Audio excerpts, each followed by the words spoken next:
सभी बच्चों के पास नोट्स होंगे ये वाले तो, इश्यू ऑफ सिक्योरिटीज के। Okay, kinds of share capital section number 43। अगर शेयर कैपिटल की काइंड्स की बात करें तो दो तरीके की है, एक है इक्विटी शेयर कैपिटल और एक है preference share capital. Equity share capital और दूसरी है preference share capital. Equity share capital को दो पार्ट में डिवाइड किया। Equity share capital is of two types, one is a equity share capital with voting rights और equity share capital with differential rights. सिर्फ एक वर्ड यूज किया इसमें, differential rights as to dividend, voting और otherwise in accordance with such rules as may be prescribed. मैं फिर से अपनी बात यही रोकना चाहूंगी। अगर काइंड्स ऑफ शेयर कैपिटल की हम बात करें तो kinds is of two types, one is a equity and other one is a preference. Equity share capital is further divided into two parts. One is a equity share capital with voting rights. तो ये तो वो है जिसके पास shares हैं plus उनके पास क्या है, वोटिंग राइट्स है। लेकिन दूसरी जो शेयर्स हैं इक्विटी के, वो डिफरेंशियल राइट्स, डिफरेंट राइट होंगे या तो डिविडेंड में या वोटिंग में या अदरवाइज, और इनको किस हिसाब से इशू करना है, as may be prescribed. It means अगर इस तरीके के शेयर इशू किए जाएंगे तो उनके लिए कुछ कंडीशंस का पालन करना पड़ेगा। अगर इस तरीके के शेयर्स इशू किए जाएंगे तो उनके लिए कुछ कंडीशंस का पालन करना पड़ेगा, और वो कंडीशंस क्या होंगी वो तो हम लेटर ऑन समझेंगे। लेकिन पहले समझते हैं कि इस तरीके के शेयर्स क्यों इशू किए जाते हैं, क्या कारण है कि लॉ मेकर ने इस तरीके के शेयर्स इशू किए या इस तरीके की फैसिलिटी प्रोवाइड की कंपनी को कि वो इस तरीके के शेयर इशू कर सकते हैं। डिफरेंशियल राइट्स का मतलब क्या है, जिसके पास जितने शेयर उसके पास उतने राइट्स, यस और नो। तो डिफरेंशियल का मतलब क्या होगा कि उनके अलग राइट्स होंगे, शेयर से वोटिंग राइट इक्वल नहीं होंगे, जो कि एक नॉर्मल का होता है। जैसे मैं आपको एक एग्जांपल देती हूं, आप बहुत आराम से समझना। सपोज करो कंपनी कैपिटल भी रेज करना चाहती है और अपना वोटिंग राइट भी लूज नहीं करना चाहती। कंपनी, पहले कंपनी के पॉइंट ऑफ व्यू से सोचते हैं, कंपनी फंड भी रेज करना चाहती है, कंपनी फंड भी रेज करना चाहती है और अपने वोटिंग राइट्स भी लूज नहीं करना चाहती। तो इसके लिए अब क्या किया जाए, इसके लिए अब क्या होना चाहिए? देखिए, इसके लिए कंपनी क्या कहती है, मान के चलिए एक व्यक्ति ऐसा है, इनके पास 10 शेयर हैं, आपके पास 20 शेयर हैं, इनके पास 25 शेयर हैं, इनके पास 30 शेयर हैं। कंपनी ने क्या बोला कि आप जो ये शेयर्स लोगे, बदले में आपको वोटिंग राइट तो कम मिलेंगे लेकिन डिविडेंड ज्यादा मिलेंगे। सुनिए दोबारा से, किस कंडीशन पे शेयर इशू किए कि वोटिंग राइट्स तो आपके कम होंगे लेकिन रेट ऑफ डिविडेंड आपका ज्यादा होगा। कंपनी ऐसी कंडीशन पे इशू कर रही है, कंपनी फंड रेज कर रही है, तो कंपनी डिविडेंड तो ज्यादा देना चाहती है लेकिन अपनी वोटिंग राइट्स डाइल्यूट नहीं करना चाहती। कंपनी के पॉइंट ऑफ व्यू से कंपनी का क्या उद्देश्य है ऐसे शेयर इशू करने का कि वो अपने वोटिंग राइट ज्यादा डाइल्यूशन नहीं चाहती, दूसरों के हाथों में देना नहीं चाहती। ओके, अब शेयर होल्डर के पॉइंट ऑफ व्यू से सोच लेते हैं, मान के चलो इनके पास 10 शेयर है, अगर इनको वोट दी जाए तो कौन से मेजर डिसीजन ले लेंगे, बताओ ना। तो इनको किस चीज से मतलब होगा, डिविडेंड से। ठीक है यार, मुझे डिविडेंड तो ज्यादा मिल रहा है, वोटिंग राइट का मुझे करना भी क्या है, तो शेयर होल्डर के भी बेनिफिट में है। लेकिन क्या हर कंपनी इस तरीके के शेयर इशू कर सकती है? क्वेश्चन नंबर 1, क्या किसी भी कंपनी को इस तरीके के शेयर इशू करने के लिए अलाउड किया जाएगा? Answer is no. Law maker ने कहा कि अगर ऐसे कुछ डिफरेंट तो है, जहां पे कहीं ना कहीं एक तरीके से देखा जाए पार्शियलिटी भी हो रही है कि वैसे नॉर्मल रूल क्या है कि जितने शेयर उतनी वोटिंग राइट्स, लेकिन यहां पे क्या है, शेयर्स आपके पास होंगे लेकिन वोटिंग राइट्स उतना नहीं होगी, but as compare to rate of dividend ज्यादा हो सकता है। ओके, तो यहां पे लॉ मेकर ने कहा कि अगर इस तरीके के शेयर्स आप इशू करना चाहते हो तो उसके लिए रूल्स हैं, उन रूल्स की कंडीशंस को आपको पूरा करना पड़ेगा और आप डीवीआर, जिसे हम बोलते हैं डिफरेंशियल वोटिंग राइट शेयर्स, आप इशू कर सकते हो। Are you got the point? कोई दिक्कत इसमें?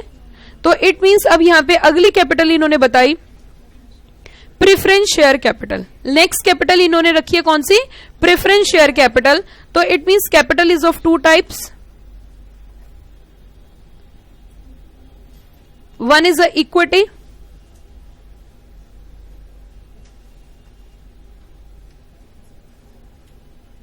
other one is a preference. Equity is of two types.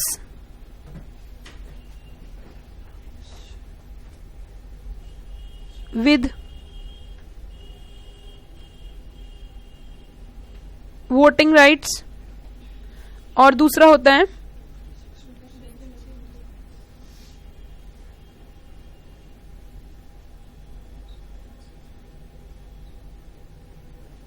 Differential rights.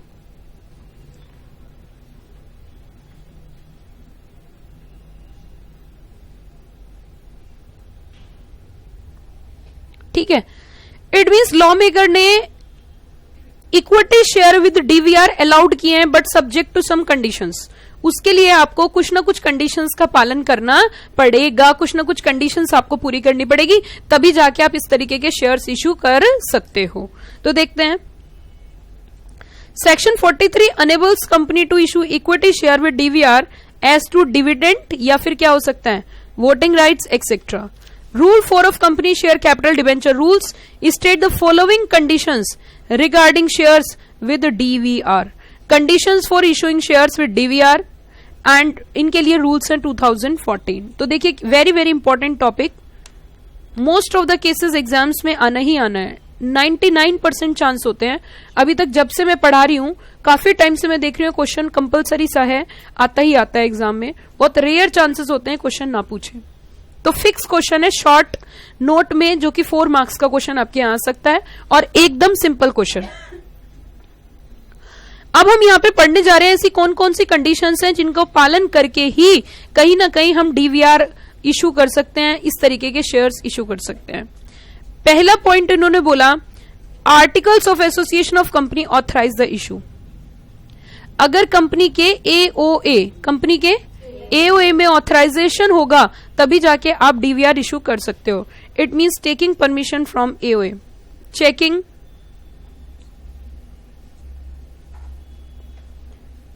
Article of association, आपको चेक क्या करना है, आर्टिकल ऑफ एसोसिएशन, इसमें ऑथराइजेशन है या ऑथराइजेशन है या नहीं है. अगर नहीं है तो ऑल्टर करना पड़ेगा. Alteration of article of association. अगर नहीं है तो आपको क्या करना पड़ेगा, ऑल्टरेशन करना पड़ेगा. किसके अंदर, आर्टिकल ऑफ एसोसिएशन.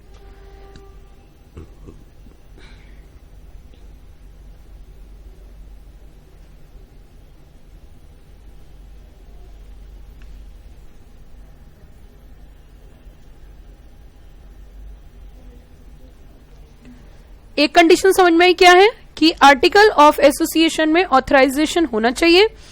अगर आर्टिकल ऑफ एसोसिएशन में ऑथराइजेशन नहीं है तो फिर क्या करना पड़ेगा, ऑल्टरेशन करना पड़ेगा एओए में. एक कंडीशन समझ आई. दूसरी condition, issue is authorised by ordinary resolution passed at general meeting of the shareholders. जो जनरल मीटिंग होती है कंपनी की, उसमें अपनी बात मनवाने के 2 तरीके होते हैं. एक तो होता है कि मान के चलो 100 शेयर होल्डर हैं, तो 51 ने हाँ बोल दी तो रिजोल्यूशन पास हो गया. अगर 51% की बात चलती है तो उसका नाम रखा जाता है ऑर्डिनरी, उसको बोलते हैं ordinary resolution.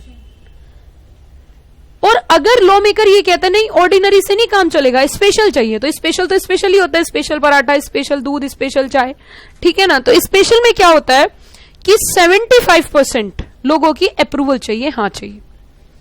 It means company के अंदर 2 प्रकार से अपनी बात मनवाने के तरीके होते हैं. शेयर होल्डर 2 तरीके से अपनी बात के लिए एग्री होते हैं. एक होता है ऑर्डिनरी रिजोल्यूशन और एक होता है स्पेशल रिजोल्यूशन. ऑर्डिनरी रिजोल्यूशन के लिए 51% शेयर होल्डर्स की यस चाहिए और स्पेशल रिजोल्यूशन के लिए 75% लोगों की यस चाहिए. कहां पे ऑर्डिनरी की जरूरत होगी, कहां स्पेशल की जरूरत होगी, ये तय नहीं है. ये लॉ मेकर ने खुद से बता रखा है कि इस काम के लिए ऑर्डिनरी चाहिए और इन सब कामों के लिए स्पेशल चाहिए. तो कोई हार्ड एंड फास्ट रूल नहीं है कि कोई सा भी गियर लगा दो, नहीं. वहां पे लिखा होगा कि ऑर्डिनरी पास करना है या फिर स्पेशल पास करना है. As a law professional, as a law officer आपको ये चीज चेक करनी होगी, अदरवाइज नॉन कंप्लायंस हो जाएगा. जब भी आप किसी कंपनी में कंपनी सेक्रेटरी होंगे और आपको उन्होंने बोला कि हमें कुछ इस तरीके का, देखिए प्लानिंग होगी, आपसे तो आंसर चाहेंगे. आप देखते हो कई तरीके के लोग होते हैं। अब आपके ऊपर है आपको अपनी नॉलेज कहां लेके जानी है। एक वो लोग हैं जो क्लैरिकल काम करके काम चला रहे हैं, एक वो लोग हैं जो सिर्फ वही काम करते हैं जो टेक्निकल है। जितने रैंक होल्डर्स होते हैं ऑल ओवर इंडिया, जिन बच्चों की रैंक आती है उनको इतना हायर पैकेज क्यों दिया जाता है? जो रैंक होल्डर्स होते हैं जनरली, रैंक 1 है, रैंक 2 है, ऑल ओवर इंडिया AIRs जो हैं, उनको इतना अच्छा पैकेज क्यों दिया जाता है? आपको लगता है उनसे कंपनी इनकॉर्पोरेट कराई जाती है? क्या सोचते हो आप, वो क्या करते होंगे कंपनी के अंदर? मैं तो एक परसेप्शन ले रही हूं, एक राय ले रही हूं आपसे। आपको क्या लगता है वो कंपनी इनकॉर्पोरेशन का काम करते हैं? कंपनी इनकॉर्पोरेशन का काम तो नॉर्मल जो जिसके AIR नहीं है वो भी करेगा। उनसे सिर्फ प्लानिंग कराई जाती है, उनसे सिर्फ राय ली जाती है, उनसे कंप्लायंसेस की नॉलेज ली जाती है, टेक्निकल वर्क्स करते हैं, छोटे छोटे काम नहीं करते। देखो दो तरीके से काम किया जाता है। एक होता है कि बिल्कुल हम नॉर्मल, देखिए गधा कितना काम करता है, उससे ज्यादा कोई मेहनत करता है? मेहनत करना जरूरी है, लेकिन सही दिशा में मेहनत करना भी बहुत जरूरी है। और जब भी कभी बड़े कामों को आपको लेना होगा तो छोटी चीजें छोड़नी पड़ेंगी, यस और नो? तो इट मींस यहाँ पे जब आपका डायरेक्टर, जब आपकी कंपनी बोलेगी कि हम इस तरीके का इशू लेके आना है, कुछ ऐसा जुगाड़ करवाओ कि पैसे भी आ जाए और वोटिंग राइट भी डाइल्यूट ना हो, तो ये एक प्लानिंग का पोर्शन होगा। तो आपके माइंड में क्लिक होना चाहिए इसका, अच्छा ऐसा ऐसा कहां हो सकता है? DVR में। बट सर DVR के लिए तो बहुत सारी चीजें चेक करनी पड़ेंगी, क्योंकि DVR डायरेक्ट तो ला नहीं सकते। DVR के लिए हम डायरेक्ट नहीं ला सकते, कोई भी कंपनी DVR ले आएगी, उसके लिए तो हमें बहुत सारी कंडीशंस चेक करनी पड़ेंगी। अगर वो सारी कंडीशन, ये आपका होमवर्क होगा एज ए कंप्लायंस ऑफिसर। आप घर जाओगे, DVR का सेक्शन पढ़ोगे, DVR का सेक्शन और क्लॉज पढ़ोगे, कंडीशंस पढ़ोगे, रूल्स पढ़ोगे और सारा प्लान करके रिपोर्ट बना के तैयार करोगे। फिर उसके बाद उसका एग्जीक्यूशन करोगे, फिर उसके ऊपर डिस्कशन होगा, बोर्ड मीटिंग होगी, बोर्ड मीटिंग में डिसाइड होगा, क्योंकि अगर आर्टिकल में ऑथराइजेशन होगी तो ठीक है, और अगर आर्टिकल में ऑथराइजेशन नहीं है तो फिर क्या करना पड़ेगा? ऑल्टरेशन। अब ऑल्टरेशन अगर AOA में करना चाहते हो तो वो बोर्ड की पावर है नहीं, वो पावर किसकी है? शेयर होल्डर्स की। तो शेयर होल्डर को बुलाना पड़ेगा, और अगर शेयर होल्डर बुलाना है तो जनरल मीटिंग करनी पड़ेगी, और जनरल मीटिंग करना है तो फिर आपको नोटिस अप्रूव करना पड़ेगा, फिर दोबारा से बोर्ड मीटिंग बुलानी पड़ेगी। बोर्ड मीटिंग बुलाएंगे, फिर नोटिस अप्रूव करेंगे, ऑथराइज करेंगे, फिर उसका डेट टाइम फिक्स करेंगे जनरल मीटिंग का, फिर जनरल मीटिंग होगी। जनरल मीटिंग होगी तो ऑल्टर्ड कॉपी ROC को भी फाइल करोगे, और वो ऑल्टर्ड कॉपी फिर अपनी ऑफिस में रखोगे, यस और नो? तो ये एक प्रोसीजरल वर्क हो गया ना एक छोटे से काम के लिए। ये सारे काम कौन करेगा? Company secretary. तो इट मींस पहला पॉइंट तो इन्होंने यही बोला कि आपको क्या चेक करना है? ऑल्टरेशन करने की जरूरत है या जरूरत नहीं है।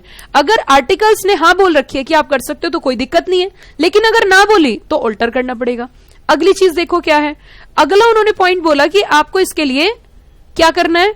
ऑर्डिनरी रेजोल्यूशन पास करना है। अब अगर दोनों कंडीशन को एक साथ पढ़े हम, अगर मान के चलो आर्टिकल में हाँ नहीं है तो शेयर होल्डर को तो बुलाना ही है, शेयर होल्डर को तो कंपलसरी वैसे ही बुलाना पड़ रहा है, नीचे देख लो। क्यों? क्योंकि कौन सा रेजोल्यूशन पास कर रहे हैं? ऑर्डिनरी। तो अगर हमें ऑथराइजेशन की जरूरत है तो उसी मीटिंग में हम ये भी काम करा लेंगे। लॉजिक समझ में आ रहा है? ऐसे थोड़ी ना एक में ऑर्डिनरी पास करेंगे, फिर दोबारा मीटिंग बुलवाएंगे, फिर ऑल्टरेशन, आपको हटा देंगे कंपनी से। अगर ऐसी आप छोटी छोटी मिस्टेक्स करोगे तो कंपनी से हटा दिए जाओगे। पहली बता रही हूं मैं, कोई नहीं रखेगा आपको, बस आप डिग्री लेके घूम सकते हो। अलर्ट रहने की जरूरत है, समझने की जरूरत है। तो हमें अब समझ में आ गई बात कि देखो चेक कर लिया, पहले हमने चेक कर लिया, अगर ऑथराइजेशन है तो ठीक है, लेकिन अगर ऑथराइजेशन नहीं है तो एक काम करते, ऑथराइजेशन ले लेते हैं। ऑर्डिनरी तो पास करना ही है तो उसी में क्या हो जाएगा? ऑथराइजेशन भी आ जाएगी, यस और नो? तो एक मीटिंग में 2 रिजोल्यूशन तो पास हो सकते हैं, कौन मना करता है? ऑब्वियसली। तो उससे हमारा खर्चा बचेगा और एक गुड प्रैक्टिस भी है। ये थोड़ी ना एक काम के लिए दुकान पे 2 सामान लेने जा रहे, पहले एक लेके आ गए फिर दूसरा लेने जा रहे हो, तो मूर्ख कहलाओगे ना। बेटर पहले हिला के पूछ लो, कुछ और तो नहीं मंगवाना, अभी बता दो, मैं दोबारा नहीं जाऊंगा। तो वो अगर होगा तो बता देंगे, है ना? और नहीं तो आपको एक बार पूछ लिया फिर दोबारा पूछने आ रहे हो, तो मूर्ख तो आप हुए ना। आगे देखिए, अब मैं इसमें थोड़ी सी अमेंडमेंट की बात कर लेती हूँ, है बेटा? अभी पढ़ाया मैंने पोस्टल बैलेट, अभी तो मैंने पोस्टल बैलेट का P भी नहीं बोला, अब बोलूंगी, अब समझना। When the equity shares of company are listed, कहां पे बेटा? Recognized stock exchange. The issue of such shares shall be approved by shareholder through postal ballot. ये अमेंडमेंट से आया। Any item of business required to be transacted by means of postal ballot may be transacted general meeting by company required to provide facility vote by electronic means. यहाँ पे क्योंकि amendment है, मैंने ऊपर ही amendment डाल दिया था, ये मैं थोड़ा सा आपको चर्चा करना चाहूंगी, क्या विषय है उसके ऊपर चर्चा करते हैं। देखिए क्या होता है, पहले आप ये समझो, कोई भी बात होती है ना, जैसे पोस्टल बैलेट है ना, पोस्टल बैलेट की अगर मैं बात करूं तो आप जरा खुद से समझना, एक बार पोस्टल बैलेट लिखना अपनी रजिस्टर पे, पोस्टल बैलेट लिखो, चिट्ठी विट्ठी नहीं आगे लिखो, पूरा पोस्टल बैलेट लिखो, लिखो एक बार postal ballot. Postal ballot it means post के द्वारा बैलेट जा रहा है, यस और नो? पोस्ट के द्वारा एक बैलेट पेपर जा रहा है। अच्छा, बैलेट पेपर में क्या होता है? वोट डाल के आए हो आप? वोट तो डाली होंगी कभी, वही घर घर मोदी, हर हर मोदी, है ना? तो आपने जब वोट डाली होगी तो उसमें चुनाव होता है, आपको किस पार्टी को सिलेक्ट करना है। इसी तरीके से वो बैलेट पेपर आपके घर जाएगा, शेयर होल्डर्स के घर, वो वहीं से ही हाँ या ना बोलेंगे। एक तो ये तरीका है कि सभी को यहां बुलाओ, एक तो क्या तरीका है, सभी को बुलाओ, मीटिंग होगी, मीटिंग में प्रेजेंट होंगे, वहां रिजोल्यूशन पास होगा, एक तो ये तरीका हो गया। दूसरा तरीका क्या है? Postal ballot. पोस्टल बैलेट में कैसे होता है कि आपको यहां आने की जरूरत नहीं है, आप जहां हो वहीं रहिए, हम वहीं आपको एक पोस्ट के द्वारा, डाक के द्वारा एक बैलेट पेपर भेजेंगे, उसमें आप अपनी हाँ या ना लिखोगे और वापस वो पेपर हमारे पास आ जाएगा डाक के द्वारा ही। जब वो सारे पेपर इकट्ठे हो जाएंगे तो उसमें अब क्या होगा, अगर कंपनी खुद ही अपना बैलेट पेपर चेक करेगी, समझना मेरी बात, अगर कंपनी खुद से ही बैलेट पेपर चेक करेगी तो सब में बोल देगी कि नहीं यहां, तो घपला हो सकता है। जैसे आप खुद ही अपना टेस्ट पेपर चेक करने लगो तो घपला हो सकता है, तो आपके लिए एग्जामिनर होता है। इसी तरीके से पोस्टल बैलेट के द्वारा जो रिजल्ट्स होते हैं उनको चेक करने के लिए स्क्रूटनाइजर होता है। कौन होता है? स्क्रूटनाइजर। इसकी डिटेल नॉलेज हम लोग लेंगे जब जनरल मीटिंग का चैप्टर पढ़ेंगे, बट अभी के लिए मैं बता रही हूं कौन होता है। स्क्रूटनाइजर होता है, और स्क्रूटनाइजर स्क्रूटनी करता है, स्क्रूटनाइजर स्क्रूटनी करता है, फिर जो रिजल्ट आता है वो कंपनी को हैंडओवर कर दिया जाता है कि रिजोल्यूशन पास हुआ या रिजोल्यूशन पास नहीं हुआ। इसी के ऊपर मैं एक और बात आपके साथ, एक और पॉइंट पे मैं थोड़ा सा फोकस करना चाहूंगी, मैं आपका ध्यान आकर्षित करना चाहूंगी, वो ये है कि ये जो पोस्टल बैलेट है ये कहीं ना कहीं फायदेमंद सौदा भी है। किस तरीके से फायदेमंद सौदा है? क्योंकि देखिए, नहीं कोस्ट तो छोड़ ही दो, आप मुझे एक बात बताइए, आज की डेट में हिंदुस्तान के अंदर जो वोटिंग कल्चर है वो सब लोग बूथ पे जाते हैं और वहां जाके वोट डालते हैं। बुजुर्ग है, महिला है, बच्चे हैं, बच्चों के खेलने के लिए उन्होंने पार्क बनाया, ब्ला ब्ला ब्ला। लेकिन मैं आपसे ये जानना चाहती हूं, क्योंकि आज का आप युवा चेहरा हो, आप आज की कहीं ना कहीं आने वाला भविष्य हो, अगर यही वोटिंग सिस्टम इलेक्ट्रॉनिक कर दिया जाए तो मैं, जहां तक मुझे लगता है कि जनता कहीं ना कहीं जितनी अभी इन्वॉल्व है उसका कहीं ना कहीं बहुत ज्यादा हो जाएगी, और उसका कहीं ना कहीं एक इम्पैक्ट जाएगा, उसका कहीं ना कहीं एक असर जाएगा। क्यों? क्योंकि सभी लोग आलसी हैं, सभी लोग आलसी हैं। इवन मैं अपनी खुद बात बताऊं, मैंने आज तक अपनी वोट एक्सरसाइज नहीं करी। आप मुझे प्लीज कुछ बोलना मत, मजबूरी थी, मेरी क्लास थी, मैं नहीं छोड़ सकती थी। इलेक्ट्रॉनिक में तो मैं आसानी से मैनिपुलेट हो जाएगा। क्या मैनिपुलेट हो जाएगा? अभी पूरी बात तो सुनिए। इट मीन्स मैं आपको क्या समझाना चाह रही हूं कि अगर आप अपने घर बैठ के कोई काम करोगे तो ज्यादा लोग उसमें पार्टिसिपेट कर सकते हैं। लॉ मेकर ने यही सोच के कि अगर जनरल मीटिंग बुलाते हैं और जनरल मीटिंग हम लोग कंडक्ट करते हैं और जनरल मीटिंग में शेयर होल्डर्स को बुलाया जाएगा, तो ये बात तय है कि 100% शेयर होल्डर वहां नहीं पहुंच पाएगा, चाहे कारण कुछ भी है। तो क्यों ना इसका एक ऑल्टरनेटिव, कोई एक अलग से सिस्टम बनाया जाए। उन्होंने कहा एक काम करते हैं, कुछ ऐसे मुद्दे हैं कंपनी लॉ के अंदर जो बहुत बहुत ज्यादा, कि हम कह सकते हैं सेंसिटिव मुद्दे हैं, इंपॉर्टेंट मुद्दे हैं, जिसमें 100% शेयर होल्डर्स का इन्वॉल्वमेंट होना अति आवश्यक है। तो ऐसे मुद्दों को तो लॉ मेकर ने कंपलसरी कर दिया। जैसे कि मैं आपको बताऊं, कंपनी बंद होने जा रही है, कंपनी का state to state registered office जा रहा है, या ये वाला आप देख लीजिए, डीवीआर कोई कम बात थोड़ी ना है। आप पार्शलिटी के थ्रू शेयर्स दे रहे हो, वोटिंग राइट्स कहीं ना कहीं चेंज कर रहे हो, तो इसमें भी सभी शेयर होल्डर्स का मत होना, सभी शेयर होल्डर्स की बात कहना अति आवश्यक है। तो उन्होंने कहा एक काम करते हैं कि इसको हम वहीं पे जो है, जहां पे वहीं पे ही भेज देते हैं, वो वहीं से हाँ या ना करेंगे। अगर as compare to physical meeting postal ballot देखो तो ज्यादा लोग इन्वॉल्व हो पाएंगे। क्या इस बात से आप सहमत हो? तो यहां पे लॉ मेकर चाहता था कि more and more shareholders are participate in this resolution, that's why a postal ballot is introduced under the company act. ये एक वजह है, ये एक कारण है पोस्टल बैलेट को इंट्रोड्यूस करने का। और इसी वजह से इन्होंने यहां पे ये बात बोली है कि जो कंपनी लिस्टेड है जो कंपनी क्या है, लिस्टेड है, क्योंकि कंपनी दो तरीके से हो सकती है, लिस्टेड भी हो सकती है और अनलिस्टेड भी हो सकती है। अगर कंपनी लिस्टेड है तो वो चाहे तो पोस्ट के थ्रू, बैलेट के थ्रू, पोस्टल बैलेट के थ्रू ये रिजोल्यूशन पास कर सकते हैं। और उसी के साथ साथ आगे इन्होंने बोली may be transacted at general meeting by a company which is required to provide facility in electronic means। जो इलेक्ट्रॉनिक मीटिंग के थ्रू पार्टिसिपेट होते हैं उसके थ्रू भी आप अपनी वोट एक्सरसाइज कर सकते हो। ये अमेंडमेंट के थ्रू इन्होंने ये पॉइंट डाला। Are you got the point everybody?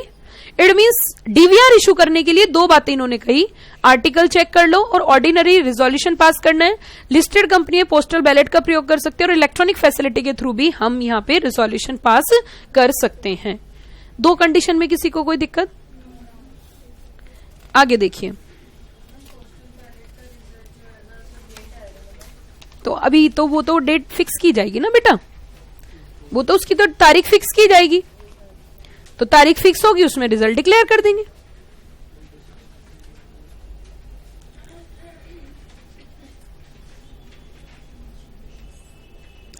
अगली कंडीशन, कंडीशन नंबर सी, ये कहना चाहती है shares with DVR. Shares with DVR, DVR मतलब डिफरेंशियल राइट्स, चाहे तो वोटिंग का है या डिविडेंड का है, कोई सा भी राइट हो सकता है। Shall not exceed 26% of total post issue paid up equity share capital including equity share with DVR issued at any point of time. यहां पे इन्होंने कहा कि जो डीवीआर है वो 25% से not exceeding 26% of post issue paid up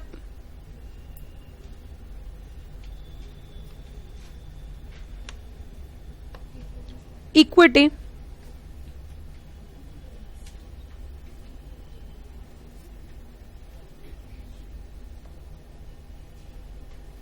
equity share capital not exceeding 26% of post issue paid up equity share capital। मैं आपको कंपैरिजन करके दिखाती हूं, इसको मैं डिटरमाइन करती हूं क्या पॉइंट है ये।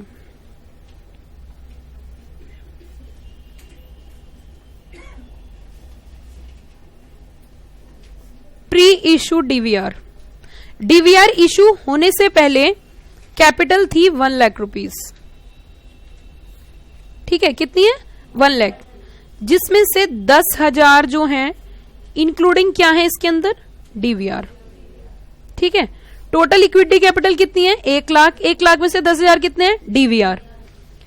अब पोस्ट इशू देख लेते हैं। प्री इशू टोटल 1 लाख था प्री, और डीवीआर इशू कर दिया इसने 30,000, 10,000 तो इसमें है ही पहले से, तो टोटल पोस्ट इशू कितना हो गया 1,30,000। आउट ऑफ 1,30,000 खाली डीवीआर बताओ कितना हुआ, 30,000 ये प्लस 10,000 ये, तो टोटल कितना हो गया 40,000। कैसे देखो, मैंने बताया था टोटल कितना है, पहले 1 लाख है, इस 1 लाख के अंदर 10,000 का क्या है डीवीआर। डीवीआर मतलब डिफरेंशियल वोटिंग राइट शेयर्स। ये तो जब हम नया डीवीआर लेके नहीं आए उससे पहले की कहानी है। अब हम नया डीवीआर लेके आने वाले हैं। नया डीवीआर कितना लेके आएंगे 30,000 का। नया डीवीआर कितना लेके आ रहे 30,000 का। तो 1 लाख पहले, टोटल पोस्ट इशू कैपिटल कितनी हो गई 1,30,000। खाली डीवीआर कितने का हो गया, खाली डीवीआर कितना हो गया 40,000। जबकि हम मैक्सिमम डीवीआर कितना ला सकते हैं, मैक्सिमम डीवीआर कितना अलाउड है 26% किसका पोस्ट इशू कैपिटल। और पोस्ट इशू कैपिटल क्या है 1,30,000 निकालना जरा 26%, 1,30,000 का 26%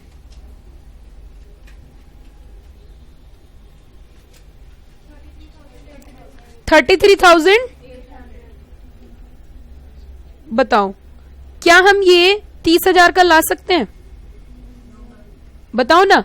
अलाउड ही नहीं है लॉ के हिसाब से। लॉ के हिसाब से टोटल कितना अलाउड है 33,800, जबकि हमारा आ कितना रहा है 40,000। तो एज ए कंप्लाइंस ऑफिसर ये तो हमने हिसाब लगाया ना, तो अब हम कंपनी को क्या बोलेंगे, देखो मैक्सिमम तुम्हारी जो लिमिट है वो 33,800 है, तो आप अभी 30,000 का इशू नया नहीं ला सकते, आप मैक्सिमम इसे माइनस करके ला सकते हो। मतलब 10,000 तो हमने यहाँ पे पहले से ही ले लिया है, अब 10,000 इसमें से अगर माइनस कर देंगे तो 23,800 का न्यू डीवीआर आ सकता है। इसके अलावा इससे ऊपर नया डीवीआर इशू नहीं हो सकता। क्यों? क्योंकि इसके ऊपर क्या लगा रखी है, कंडीशन, कि मैक्सिमम डीवीआर इतना ही हो सकता है। लॉजिक बताओ क्यों? क्योंकि ठीक है आप कुछ करना चाह रहे हो, आप कुछ नए तरीके के शेयर इशू करना चाहते हो, इसका मतलब ये थोड़ी ना जितनी इक्विटी कैपिटल इशू करोगे सब डीवीआर ही हो जाएगी। नहीं समझ में आई मेरी बात? लॉ मेकर ने पता यहाँ पे पॉइंट क्यों रखा, अगर ये पॉइंट नहीं होता तो सोचो क्या होता, फिर तो हो सकता है कंपनी इन्फ्लुएंस करके सारा डीवीआर ही लेके आ जाती। उसने लिमिट लगा दी कि जितनी इक्विटी कैपिटल होगी उसका 26% तक ही क्या हो सकता है, डीवीआर हो सकता है, इससे ऊपर डीवीआर नहीं हो सकता। ऐसा उसने क्यों बोला? क्योंकि अगर ऐसा नहीं बोलते तो फिर कंपनी अपनी मनमानी करती और 26% से ज्यादा भी डीवीआर रखती, और कहीं ना कहीं वो शेयर होल्डर के बेनिफिट में नहीं था, या कहीं ना कहीं कंपनी के बेनिफिट में नहीं था। ठीक है आप फंड रेज करना चाहते हो तो बिना वोटिंग डाइल्यूट करे इट्स ओके, लेकिन ये थोड़ी ना हर समय आप ऐसा ही करोगे। Are you got the point? Everybody समझ में आ गया क्या है ये? हाँ अब बताओ क्या कह रहे थे आप? शेयर कैपिटल को इंक्रीज करें तो हाँ पोस्ट इशू कैपिटल बोला है ना उसने, तो सिंपल नोट कर लो। तुम टेंशन क्यों लेते हो, नोट कर लो।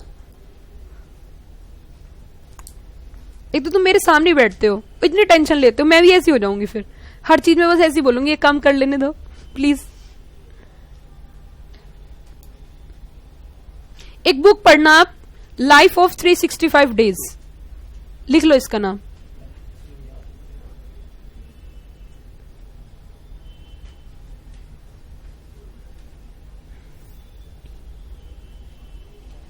डेली बुक के 10 मिनट पढ़ा करो, मोटिवेशनल बुक जरूरत है आपको।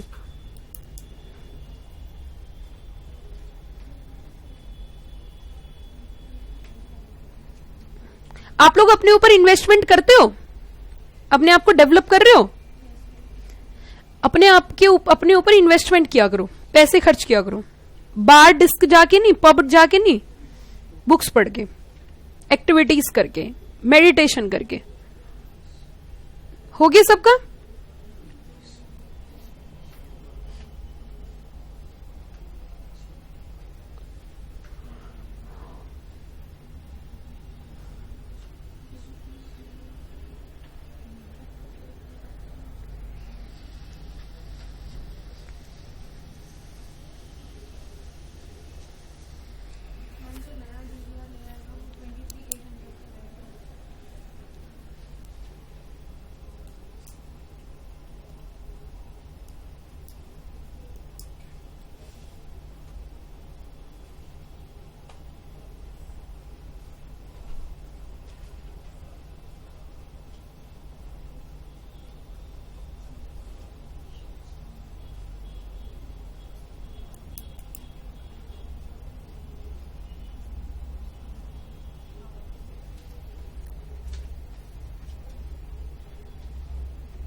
हो गया बेटा सबका?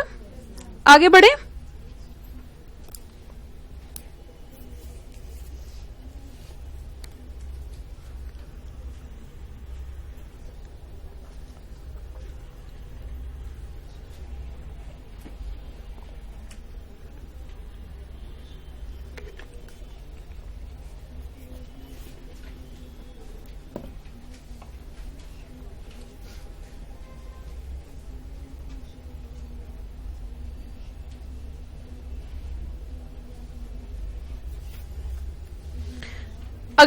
अगला पॉइंट देखिए, company having consistent track record of distributable profits for last 3 years।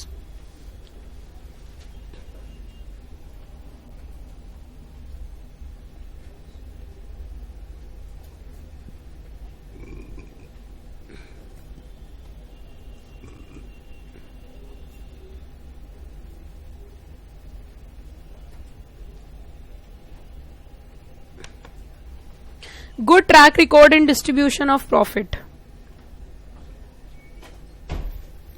Good track record in distribution of profit. और ये क्या कहना चाह रहे हैं, देखो इस पॉइंट को थोड़ा समझते हैं। जब आपकी कंपनी ये चाहेगी कि हमें डीवीआर इशू करना है, तो उसके लिए जैसे मान के चलिए 2023 में डीवीआर लाना चाहते हैं, तो उससे पीछे जाओ 2022, 2021 और 2020। यहां भी डिविडेंड दिया हो, यहां भी डिविडेंड दिया हो और यहां भी डिविडेंड दिया हो। अगर पिछले तीनों साल ट्रैक रिकॉर्ड आपका ऐसा होना चाहिए, बैक टू बैक 3 इयर्स अगर आपने क्या पे कर रखा है, डिविडेंड पे कर रखा है, तभी जाके 2023 में आप अलाउड हो डीवीआर इशू करने के लिए। अब मैं आपसे इस पॉइंट का क्यों पूछना चाहती हूं कि ऐसा क्यों है। क्योंकि मैम हम उनको वोटिंग राइट्स इसलिए कम दे रहे हैं ना, क्योंकि हम डिविडेंड ज्यादा दे रहे हैं। हाँ, गुड। और जब डिविडेंड ही नहीं दे पाएंगे तो फिर वोटिंग राइट्स भी इफेक्ट होगा। बिल्कुल सही पकड़े हो आप, एकदम सही बात आपने बताई कि देखो हम पिछले साल हम ये कह रहे हैं कि हम तो आपको वोटिंग कम देंगे, डिविडेंड ज्यादा देंगे, ऐसे ऐसे दावे भर रहे हैं। पीछे जाके देखा कुछ दिया ही नहीं आज तक किसी को। समझ रहे हो ना मेरी बात? पीछे जाके हमने चेक किया तो किसी को डिविडेंड दिया ही नहीं, तो क्या फायदा हुआ फिर? यहां तो ना तो वोटिंग राइट ही मिले और ना डिविडेंड ही मिले। इसलिए लॉ मेकर ने कंडीशन लगा दी कि पहले ऐसी कंपनी डिविडेंड देगी जो पिछले 3 साल से लगातार क्या पे कर रही हो, डिविडेंड पे कर रही हो। Got the point? डिविडेंड कोई भी हो सकता है, कैपिटल या रिजर्व वगैरह में से जो भी बचा, डिविडेंड इज डिविडेंड, डिविडेंड कहीं से भी कुछ कहीं से क्या कहीं से मतलब कैपिटल को रूल फ्री बेटा मेरी बात सुनो, पहले मेरी बात सुनो, सिर्फ डिस्ट्रीब्यूटेड डिविडेंड पहले मेरी बात सुनो। डिविडेंड कैसे देना है, डिविडेंड कहां से दिया है, डिविडेंड कब देना है, इसके लिए हमारा एक सेपरेट चैप्टर है और उसको हम डिटेल में पढ़ेंगे। यहां पे सिर्फ एक पॉइंट आया, डिविडेंड दिया होना चाहिए। डजंट मैटर उन्होंने कहां से दिया, पिछले साल के प्रॉफिट से दिया, अब के साल से प्रॉफिट से दिया, रिजर्व से दिया, कहां से दिया, उसके लिए रूल्स हैं। ठीक है बेटा जी, बस यहां पे चेक क्या करना है कि डिविडेंड होना चाहिए। Got it? वो नहीं चेक करना कहां से दिया, बस ये चेक करना है क्या कि डिविडेंड दिया या डिविडेंड नहीं दिया। आगे बढ़े, आगे देखिए। Company has not defaulted in filing financial statement annual return for 3 financial year immediately preceding the financial year in which it is decided to issue the shares. क्या मतलब हुआ इसका? मान के चलो यही बात है, 2023 में हमें इशू लेके आना है, उससे पहला 1 साल, 2 साल और उससे पहले 3 साल। 1 2 3 1 2 3 इट मीन्स यहां पे भी इन्होंने एफएस फाइल कर रखा हो, एआर फाइल कर रखी हो, एफएस फाइल कर रखा हो, एआर फाइल कर रखी हो, एफएस फाइल कर रखा हो और एआर फाइल कर रखी हो। अगर लगातार तीनों साल उन्होंने फाइल कर रखी है तो ठीक है, नहीं तो डिफॉल्टर हो जाएंगे। Company has not defaulted in filing financial statement annual return for 3, क्या वर्ड यूज किया यहां, financial years preceding the financial year in which it is decided to issue the shares. अगर इस ईयर में वो लाना चाहते हैं तो पिछले 3 साल का आपको ट्रैक रिकॉर्ड चेक करना पड़ेगा एनुअल फाइलिंग का। इट मीन्स ये पॉइंट इन्होंने एनुअल फाइलिंग को लेके बनाया।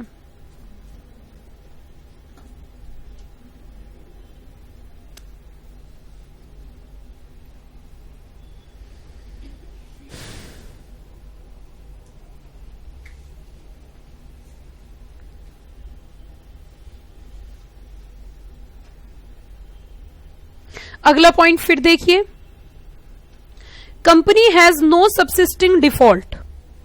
कंपनी ने कोई डिफॉल्ट नहीं किया हो किसमें, declare dividend to its shareholder और repayment of its what, mature deposit, redemption of its preference share, debentures that have become due for redemption और पेमेंट, इंटरेस्ट, डिबेंचर और पेमेंट और डिविडेंड। इट मीन्स यहां पे क्या बात रखी है कि कंपनी डिफॉल्टर नहीं होनी चाहिए। किस चीज के डिफॉल्टर? देखो, एक होता है डिविडेंड डिक्लेयर करना। अगर एक बार once dividend declared it becomes debt. अगर डिविडेंड आपने एक बार डिक्लेयर कर दिया तो वो कंपनी के लिए डेट, कंपनी के लिए उधार बन जाता है। अगर आपने डिक्लेयर नहीं किया तो कोई प्रॉब्लम नहीं है। Once dividend is declared it becomes debt. आपने इसका डिफॉल्ट कर रखा हो, आपकी कंपनी ने डिबेंचर इशू किए हो और उनका इंटरेस्ट टाइम पे ना दिया हो, आपकी कंपनी ने डिबेंचर इशू किए हो, उनका पैसा वापस ना किया हो, मतलब रिडम्पशन टाइम पे ना किया हो, अगर ऐसा कुछ, या फिर डिपॉजिट एक वर्ड यूज किया, अगर मैं आपके साथ डिपॉजिट की बात करूं तो डिपॉजिट क्या होता है, देखिए डिपॉजिट भी समझ लेते हैं। डिपॉजिट एक शॉर्ट टर्म लोन होता है। कंपनी क्या करती है, पब्लिक से पैसा इकट्ठा करती है और उनको 1 साल 2 साल या 3 साल के लिए रखती है, और जब तक पैसा रखती है कंपनी उनका लोगों का, तो उनको महीने में इंटरेस्ट देती रहती है, इंटरेस्ट पे करती है, फिर उसके बाद उनका पूरा पैसा वापस कर देती है। तो इसको बोलते हैं deposit. It is a short term loan, basically it is a short term debt loan हम कह सकते हैं।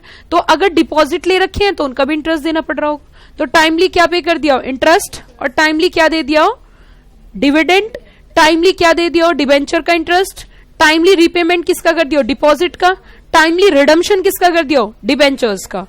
अगर ये सब आपने कर रखा है तो ठीक है, अगर आप डिफॉल्टर हो तो आप डीवीआर इशू नहीं ला सकते। समझ आई कंडीशन। अगली कंडीशन,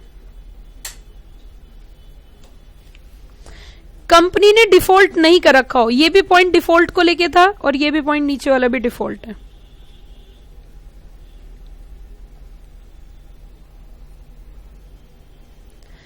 कंपनी ने डिफॉल्ट नहीं किया हो, किस चीज को लेके, company has not defaulted in payment of what, dividend on preference share और payment of any term loan, PFI, state PFI, schedule bank, interest payable etcetera etcetera. It means हम कह सकते हैं इन्होंने किसी तरीके का जो ड्यूज वगैरह है, जो पेमेंट्स वगैरह है, उनका किसी तरीके का कोई डिफॉल्ट नहीं कर रखा हो। यहां पे भी इन्होंने डिफॉल्टर की बात करी, लेकिन यहां पे किस किस चीज के डिफॉल्ट की बात करी है, प्रीफरेंस शेयर्स के, डिविडेंड के। कोई अगर लोन ले रखा है बैंक या एफआई से, उसके किसी भी बैंक से, और या उनके इंटरेस्ट के, या फिर ड्यूज ऑफ स्टैट्यूटरी पेमेंट। जैसे मैं आपको बता देती हूं, कंपनी के अंदर एम्प्लॉयज को बोनस दिया जाता है, स्टैट्यूटरी रिक्वायरमेंट है, आपने बोनस ना दे रखा हो तो वो भी एक क्या है, डिफॉल्ट है। Relating to employ any authority और डिफॉल्ट इन क्रेडिटिंग, या फिर आपको कुछ पैसा आईईपीएफ में जमा करना था। किस में जमा करना था, आईपीएफ। ये क्या है, इन्वेस्टर एजुकेशन प्रोटेक्शन फंड। उसमें क्रेडिट ना करने का डिफॉल्ट अगर आपने कर रखा है तो भी आप डीवीआर इशू नहीं कर सकते। अगला पॉइंट समझना, कंपनी में issue equity share with DVR upon expiry of 5 years from the end of financial year in which such default was made good. ये भी अमेंडमेंट से पॉइंट ऐड किया था। अब मैं बताती हूं, मैं सीधा सीधा बोल दूं तो 5 साल के लिए हैंडीकैप कर दिया कंपनी को, यस और नो। जैसे मान के चलिए अगर किसी कंपनी ने 2020 में डिफॉल्ट किया है, कब किया है, 2020 में, 2021, 2022, 2023, 2024 और 2025 एंड 26। इट मीन्स 21, 22, 23, 24, 25, 1 2 3 4 5, यहां तक ना तो यहां डीवीआर ला सकती, ना यहां डीवीआर ला सकती, ना यहां डीवीआर ला सकती, ना यहां ला सकती। 1 2 3 4 5, 5 साल तक तो एलिजिबल ही नहीं है डीवीआर लाने के, 6ठे साल एलिजिबल होगी।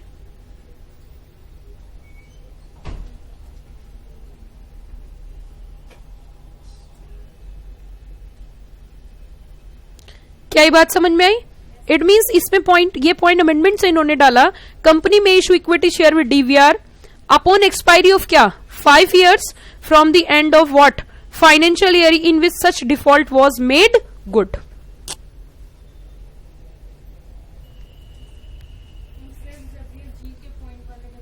हाँ, हो गया सबका, आगे बढ़े। Company has not been penalised, आगे पेनल्टी की बात करी। Company has not been penalised by court और ट्राइब्यूनल ड्यूरिंग कितने, last 3 years of any offence. किस किस में, आरबीआई में, सेबी में, एससीआरए में, फेमा में, या any other special act under which such companies being regulated by sectoral regulator. Sectoral regulator क्या हो सकती है, आरबीआई, सेबी, ये सभी है, या इंश्योरेंस की आईआरडी है, इलेक्ट्रिसिटी की अपनी ऑथोरिटी है। इट मीन्स यहां पे इन्होंने भी बोला किसी कोर्ट ने या ट्राइब्यूनल ने आपके ऊपर कोई पेनल्टी ना लगाई हो। पेनल्टी कब लगती है, जब आप डिफॉल्ट करते हो। इट मीन्स आपने इनका किसी का क्या ना किया हो, कोई डिफॉल्ट ना किया हो। इतनी बात समझ में आई? कोई दिक्कत यहां तक? किसी बच्चे को कोई प्रॉब्लम, किसी डाउट में, किसी पॉइंट में? हाँ पूछो बेटा। इसके लिए तो सीधा से ये ऑप्शन है कि जो न्यू इनकॉर्पोरेटेड कंपनी वही कर सकती है, लेकिन क्या मैं न्यू इनकॉर्पोरेटेड कंपनी, इसमें हर केस में लिखा हुआ है 3 year मिनिमम, तो मैं न्यू इनकॉर्पोरेटेड कंपनीज को इनकॉर्पोरेट हुआ है, क्या वो डीवीआर ला सकते